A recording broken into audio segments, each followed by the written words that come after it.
بسم اللہ الرحمن الرحیم۔ محترم خواتین حضرات، آپ سٹریس کے بارے میں اکثر سنتے ہیں کہ جی فلانے کو سٹریس ہے، یا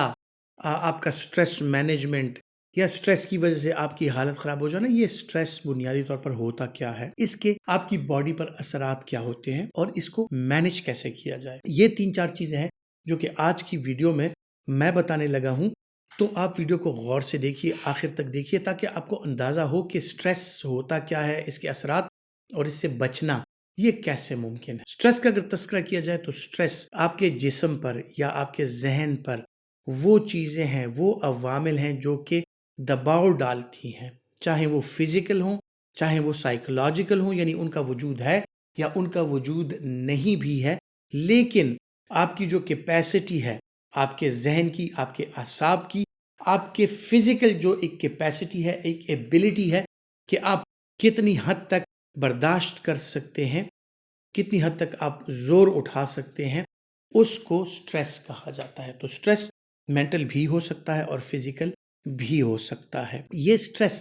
اگر اس لیول سے بڑھ جائے کہ جہاں تک آپ مینٹلی یا فزیکلی اس کا مقابلہ کر سکتے ہیں تو کیا ہوتا ہے؟ جب یہ سٹریس اس لیول سے بڑھتا ہے، ذہنی سٹریس یا جسمانی سٹریس جب اس لیول سے بڑھتا ہے تو آپ کو فیٹیگ یعنی تھکاوٹ سٹارٹ ہو جاتی ہے۔ یہ تھکاوٹ ذہنی طور پر بھی ہو سکتی ہے اور جسمانی طور پر بھی ہو سکتی ہے، کیونکہ آپ کا ذہن یا فزیکلی آپ کی باڈی اس حد تک یا اس سے زیادہ کام کر رہی ہے جتنا اس کی کیپیسٹی ہے، تو یقینی طور پر تھکاوٹ یا ایگزاسشن جو ہے وہ ایک لازمی امر اور ایک قدرتی امر بن جاتا ہے۔ اگر فزیکل سٹریس کو چھوڑ کر سب سے پہلے ہم بات کریں ذہنی سٹریس کی، اعصابی دباؤ کی، تو وہ کیوں ہوتا ہے؟ اعصابی دباؤ دو طرح کا ہوتا ہے، ایک ہوتا ہے ایکیوٹ اور ایک ہوتا ہے کرونک۔ ایکیوٹ وہ ہوتا ہے کہ آپ کو کہیں غصہ آتا ہے کسی بات پر، آپ کو تھوڑے عرصے کے لیے آپ کے ذہن پر ایک بوجھ بن جاتا ہے اور پھر اس کے بعد حالات ٹھیک ہو جاتے ہیں کچھ ٹائم میں،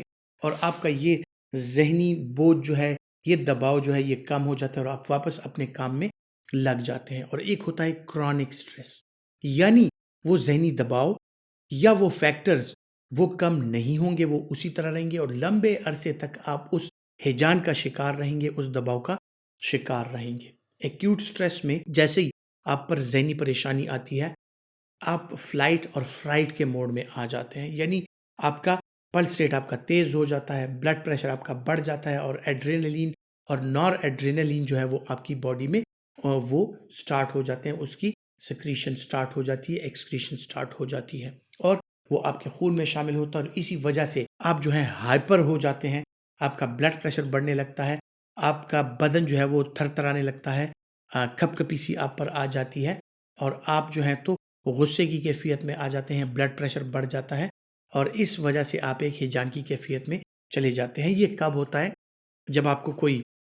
جس ٹائم غصہ آتا ہے یا ٹریفک جیمز میں یا اس طرح مختلف قسم کی چیزوں میں آپ کو تھوڑے وقفے کے لیے یہ ہوتا ہے، اور جیسی وہ کنڈیشن پھر ختم ہوتی ہے تو آپ دوبارہ سے نارمل پر آ جاتے ہیں اور اپنی روٹین ایکٹیویٹیز میں آ جاتے ہیں۔ پھر کچھ سٹریس ایسے ہوتے ہیں کہ جو کہ نارملی وہ آپ کی زندگی میں رہتے ہیں اور وہ کم نہیں ہوتے، یعنی آپ کے ورکنگ آورز،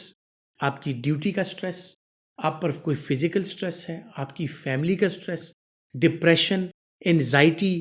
اور یہ چیزیں، یہ ذہنی دباؤ جو کہ ان فیکٹرز پر بیس کرتا ہے کہ جو فیکٹرز آپ اپنی زندگی سے نکال نہیں سکتے، یعنی اگر آپ پر کام کا دباؤ زیادہ ہے، کام زیادہ ہے اور آپ اکیلے ہیں، یا 2-3 بندوں کا کام جس طرح مختلف سیکشنز میں ہوتا ہے مختلف آفیسز کے، کہ ایک بندہ جو ہے بیچارہ وہ 3-4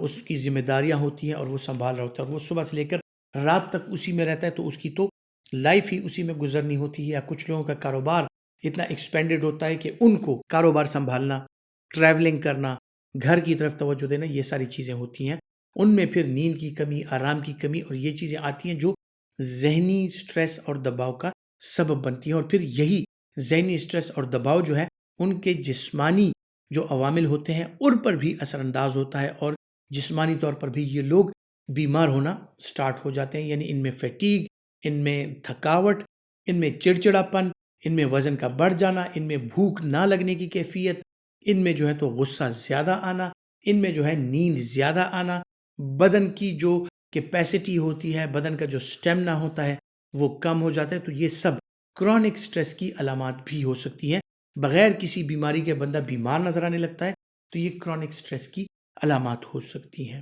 اب اس سٹریس کو مینیج کیسے کیا جائے؟ جس طرح میں نے ذکر کیا کہ اس سٹریس کو مینیج کرنے کے لیے آپ کو جاننا ہے کہ آپ کا سٹریس کس لیول پر ہے. آپ کا اگر ایک ایکیوٹ سٹریس ہے وہ تو ٹھیک ہو جاتا ہے ایک آدھ دن میں، یا کوئی فیکٹرز ایسے ہوتے ہیں کہ جنہوں نے آپ کو ایک دو دن سے پریشان کیا ہوا، وہ فیکٹرز ختم ہو گئے تو آپ کا سٹریس ختم ہو گیا. لیکن کچھ کرونک فیکٹرز ہوتے ہیں جو کہ کرونک سٹریس کی وجہ سے آپ میں مختلف قسم کی تبدیلیاں لاتے ہیں. یعنی جس طرح میں نے ذکر کیا چڑچڑاپن، اگر آپ کو کرونکلی آپ سٹریس ہیں تو آپ کا ذہن وہ ہمیشہ جکڑا ہوا رہتا ہے، آپ چڑچڑے پن کا شکار ہوتے ہیں، آپ انزائٹی کا شکار ہو جاتے ہیں، آپ ڈپریشن کا شکار ہو جاتے ہیں. اسی وجہ سے آپ کے بدن پر جو اثرات ہوتے ہیں ان میں بلڈ پریشر کا بڑھ جانا، شوگر کے خطرات کا آ جانا، آپ کے وزن کا بڑھ جانا، آپ کے ہاضمے کا خراب ہو جانا، آپ کے جسمانی آپ کے پٹھوں میں کمزوری آ جانا، آپ کو جو ہے تو فیٹیگ زیادہ فیل ہونا، سٹیمنا کا کم ہو جانا، اور چیزوں میں دل نہیں لگنا، اور آپ کا جو نارمل آپ کی انجوائے کرنے والی چیزیں ہیں ان سے بھی آپ دور ہوتے چلے جاتے ہیں، جو کہ پھر ذہنی اور جسمانی دونوں قسم کی بیماریوں کا سبب بننے لگتی ہیں. تو یہ اس کے اثرات ہوتے ہیں جو کہ آپ کی زندگی پر ہوتے ہیں، اور خصوصاً سٹریسفل لائف جن لوگوں کی ہوتی ہے ان میں شوگر، بلڈ پریشر، دل کی بیماریاں اور معدے کی بیماریاں، معدے کا السر، نیند کے جو مسائل ہوتے ہیں ان میں گر جاتے ہیں بندے، اور ایک ڈپریسو فیز میں چلے جاتے ہیں اور بیمار پڑ جاتے ہیں. تو یہ اس کے مینٹل اور فزیکل علامات ہوتی ہیں جو کہ آپ کی باڈی پر آ جاتی ہیں. سٹریس کو مینیج کیسے کیا جائے؟ آپ اپنا سٹریس لیول دیکھ لیں. اگر مینیج ہو سکتا ہے جو فیکٹرز ہوتے ہیں، آپ فیکٹرز کو آئیڈینٹیفائی کر لیں کہ یہ فیکٹرز ہیں جن کی وجہ سے میں سٹریس میں ہوں، تو ان فیکٹرز کو میں اگر آپ کمی لا سکتے ہیں، پاسبل ہے تو ان میں کمی لائیے. اپنے کام کو ڈسٹریبیوٹ کر لیجئے. اپنی پرابلم جو ہے وہ لوگوں کے ساتھ، فیملی کے ساتھ، اسپاؤس کے ساتھ یا اپنے دوستوں کے ساتھ شیئر کر لیجئے. آپ کا کام جو ہے، آفس میں جو کام ہے، اپنے کلیگز کے ساتھ شیئر کر لیجئے. اپنے حصے کا کام ایمانداری سے کیجئے، دوسروں کی ہیلپ ضرور کیجئے. لیکن اگر آپ کے حصے سے زیادہ کا کام ہے تو آپ دیکھیے کہ کیا آپ کی فزیکل اور مینٹل ہیلتھ اس قابل ہے کہ آپ اس کام کو سر انجام دے سکیں. پھر دوسری بات یہ ہے کہ ہر ایک کام کو اپنے ذمے لینا یہ بھی خطرناک چیز ہے. تو آپ اس کام کے جو آپ کے جو کلیگز ہوتے ہیں ان میں بھی ڈسٹریبیوٹ کر لیجئے. تھوڑا سا فارغ ٹائم اپنے لیے ضرور نکال لیا کریں، ٹی بریک میں یا اس کے علاوہ لنچ بریک میں. خصوصاً سٹریس میں کمی کے لیے لنچ بریک جب ہوتی ہے، نماز کی بریک جب ہوتی ہے، تو نماز ایک بہت ہی زبردست ایکسرسائز ہے جو کہ آپ کے سٹریس لیول کو کم کر دیتی ہے. سب سے پہلے تو آپ اس کے لیے وضو کرتے ہیں، فریش ہو جاتے ہیں. پھر اس میں آپ کی ایسے ایکسرسائز ہو جاتی ہے کہ اس کے ساتھ آپ کے بدن میں، آپ کے برین میں خون کی جو گردش ہے وہ بہترین طریقے سے ہو جاتی ہے. تو یہ اللہ تعالیٰ نے دن کے ان حصوں میں نماز کو بانٹا ہوا ہے کہ ان حصوں میں آپ کو ضرورت پڑتی ہے. یعنی آپ ورک سے سٹریس میں جاتے ہیں تو ظہر کی نماز آ جاتی ہے، پھر تھوڑا سا آپ تکتے ہیں عصر کی نماز آ جاتی ہے. آپ کے جو ایکسرسائز کا ٹائم ہے اس میں آپ کی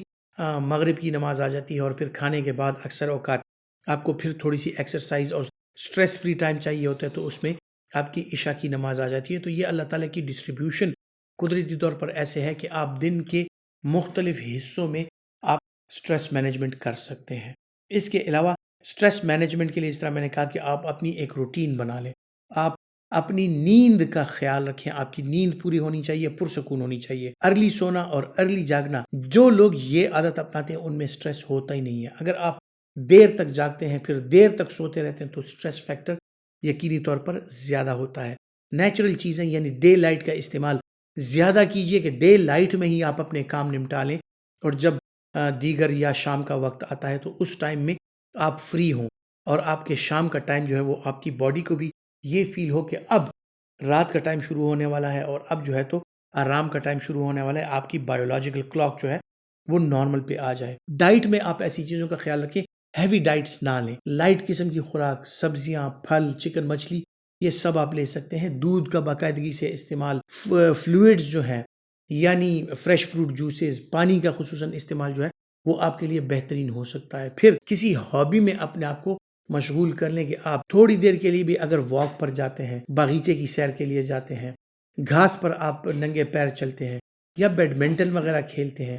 تو اس سے بھی یقینی طور پر آپ کی ایکسرسائز ہو جاتی ہے اور آپ کا سٹریس جو ہے وہ کم ہو جاتا ہے۔ تو یہ چیزیں جو ہیں وہ آپ اپنے فارغ ٹائم میں اس کے لیے ضرور ٹائم نکال لیا کریں کہ آپ ریڈنگ یا اس طرح کی ہابیز جو ہیں انڈور گیمز ان میں آپ اپنے آپ کو مصروف رکھ سکتے ہیں۔ پھر جو سب سے بہترین آپ کے لیے سٹریس مینجمنٹ کی چیز ہے وہ ہے جناب کہ آپ اپنی فیملی اور اپنے دوستوں کے ساتھ ضرور ٹائم گزاریں، کیونکہ آپ کی فیملی کو جو آپ ٹائم دیتے ہیں وہ نہ صرف ان کا حق ہے بلکہ اس سے آپ کی سٹریس مینجمنٹ بھی ہو جاتی ہے۔ آپ اپنے بچوں کے ساتھ بیٹھتے ہیں، ایک اور طریقے سے انجوائمنٹ ہوتی ہے۔ دوستوں کے ساتھ اگر روزانہ کی بنیاد پر نہ ہو، ہفتے میں ایک بار اگر آپ بیٹھ جائیں کہیں پر کوئی آؤٹنگ کر لیں، 2-4 دوست ایک جگہ پہ مل کے، تو یقین مانیں کہ آپ کے ہفتے کی جو تھکاوٹ ہوتی ہے وہ اتر جاتی ہے۔ نیند ایک خاص حد تک آپ اس کا ضرور خیال رکھیں کہ نیند کے لیے جو خاص اوقات ہوتی ہے ان میں اگر آپ اپنی نیند مکمل کر لیں، آپ کی نیند کا پیٹرن ایسے ہو کہ ریگولرلی آپ ایک ٹائم جاگتے اور سوتے رہتے ہیں اور آپ اپنا ٹائم مقرر کر لیں اور وقت پہ سونا اور جاگنا جو ہے یہ آپ کی صحت کے لیے بہترین رہتا ہے۔ اپنے موٹاپے کو کنٹرول کیجئے، شوگر بلڈ پریشر کو کنٹرول کیجئے، ایکسرسائز کا سہارا لیجئے، اور جو سیچوریٹڈ چیزیں ہوتی ہیں، بہت زیادہ میٹھا، بہت زیادہ نمکین چیزیں اور ان چیزوں کے ساتھ جو ہیوی میلز ہوتی ہیں ان کے ساتھ بھی آپ کا سٹریس بڑھتا ہے۔ تو سٹریس مینجمنٹ کے لیے اپنی ڈائٹ پر اور ایکسرسائز پر ضرور توجہ دیں۔ امید کرتا ہوں کہ ہیلتھ ٹپس کے حوالے سے جو معلومات میں آپ کے ساتھ شیئر کرتا ہوں آپ کے لیے فائدہ مند ثابت ہوں گی، اور اگر آپ سمجھتے ہیں کہ فائدہ مند ہے تو یہ ویڈیو لائک کیجئے اور زیادہ سے زیادہ شیئر کیجئے۔ اپنا بہت سا خیال رکھیے گا۔ اللہ حافظ۔